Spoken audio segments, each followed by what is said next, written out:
Bom dia, boa tarde, boa noite. Meu nome é Mônica. Eu estou gravando o segundo vídeo sobre rotina da aula.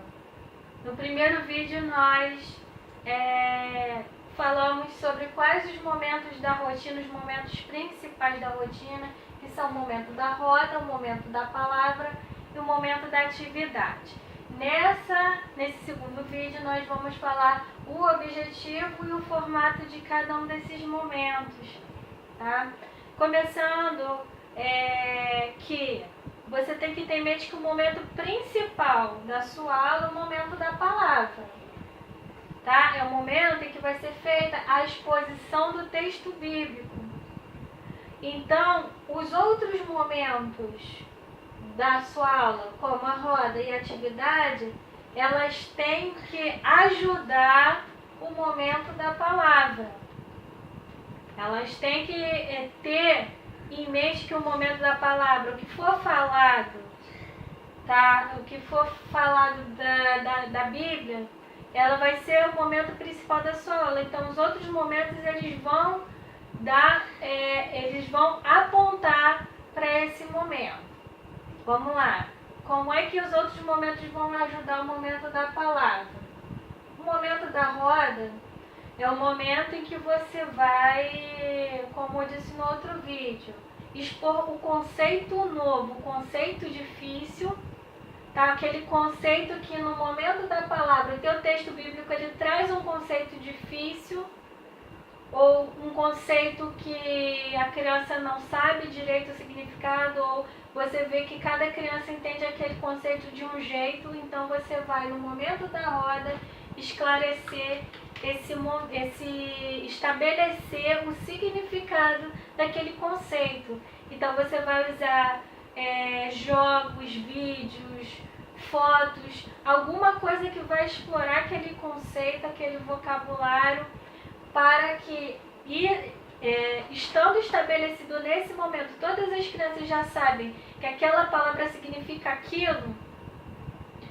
Essa palavra então vai ser poder usada, você vai poder usar essa palavra no momento da exposição do texto bíblico, sem que você pare a exposição para explicar o que significa aquela palavra. Por exemplo, na lição 1 da nossa revista Quinto Mandamento, foi necessário, no momento da palavra da exposição do texto bíblico, nós utilizarmos a palavra governo. Então, uma criança de 4, 5 anos, talvez ela não saiba direito o que é governo, então nós fizemos uma brincadeira, tá? Para que a palavra governo pudesse ser utilizada nesse momento da roda, nesse momento da brincadeira. E o tempo todo ali na brincadeira nós estávamos utilizando a palavra governo dentro do contexto.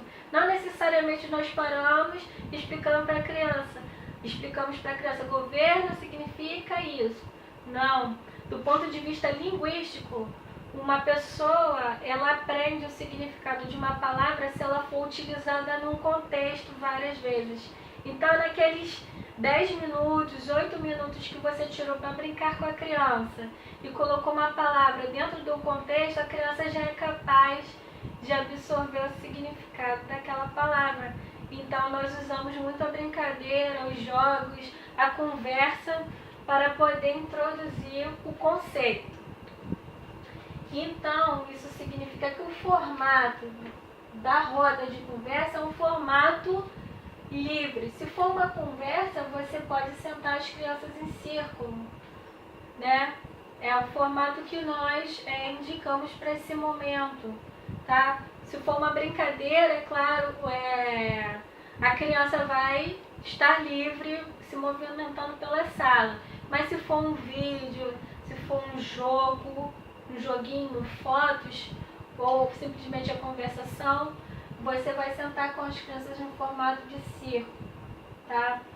Então, tendo você estabelecido aquela palavra difícil, daquele que vai ser utilizado no momento da exposição do texto, você já passa para o segundo momento, que é a palavra, que é um momento em que vai ser um tom de reverência, então a criança ela vai ter que ser colocada numa posição não mais de círculo, porque ela não está livre para conversar, nesse momento ela só vai ouvir. Então o formato que nós indicamos é o formato linear, em que você, professor, está de frente para as crianças e as crianças estão uma ao lado da outra. Isso significa uma posição hierárquica, que a palavra de Deus está diante dela. O círculo ele comunica, é uma troca, todos falam. O formato linear, que você está de frente, as crianças estão uma ao lado da outra, significa que as crianças elas estão de frente para a palavra de Deus, a palavra de Deus está falando com elas. Então você tem que estabelecer esse combinado com a criança. Criança, no momento da roda nós podemos conversar. No momento da palavra, é hora de ouvir. É só a tia que vai falar. Bom, então você vai estabelecer esse combinado e o formato das cadeiras, das posições das crianças também ajuda a comunicar essa linguagem. Tá? E o momento das atividades é aquele momento em que você vai passar o trabalhinho para a criança. Você pode usar mesas e cadeiras, se for um trabalhinho com recorte, com folha, com lápis, você vai usar mesas e cadeiras. Se for outro tipo de atividade, nós podemos usar culinária, jardinagem,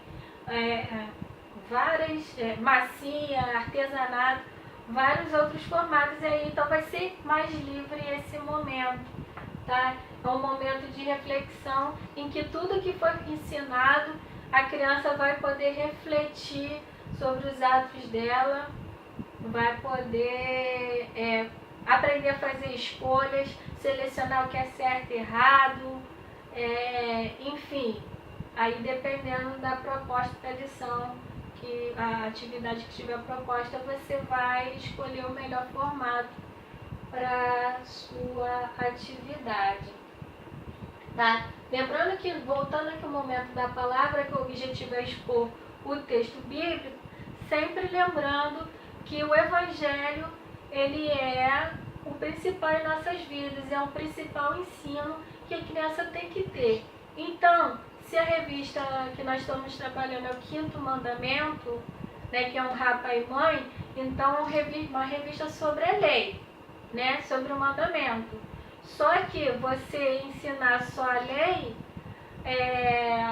ela serve para dizer o que Deus quer de nós e para ensinar também como nós não atingimos a vontade de Deus. Então isso implica que a criança necessita do sacrifício de Cristo. O objetivo de ensinarmos a lei não é apenas mudar o comportamento da criança, não é a primeira coisa que nós devemos visar. Né? Nós vamos ensinar, olha, Deus quer que você obedeça pai e mãe dessa forma. Aí você vai mostrar o certo para a criança, né? O que a palavra de Deus ele disse naquele texto que você está trabalhando, que você está expondo. E aí depois disso, de dizer o que Deus quer, você vai dizer que todos nós falhamos, né? A criança já vai ter visto até no momento da hora que ela mesma falha, ela quebra o mandamento. E no final da sua mensagem você vai dizer que Cristo morreu, porque você vai dizer que porque a criança quebra o mandamento, ela merece o castigo de Deus, ela merece estar longe de Deus para sempre, né? E aí você vai dizer que Cristo é o meio pelo qual a criança não vai sofrer o castigo de Deus. Que Jesus Cristo morreu na cruz para sofrer o castigo de Deus no lugar daquela criança. Então aquela criança precisa se arrepender dos seus pecados e crer em Cristo, confiar que Cristo pagou por aquele pecado. E por isso ela pode ficar perto de Deus novamente. Tá? Já o momento da atividade, a gente vai trabalhar mais o momento da santificação da criança. Depois que você apontou o Evangelho no momento da palavra, no momento da atividade a gente vai trabalhar a questão do comportamento, da santificação da criança, de como ela pode abandonar aquele pecado para adquirir o comportamento santo que Deus quer dela. tá? Então, esse, em algumas palavras, em poucas palavras, o objetivo e o formato desses 3 momentos da sua aula. Ficou com 9 minutos.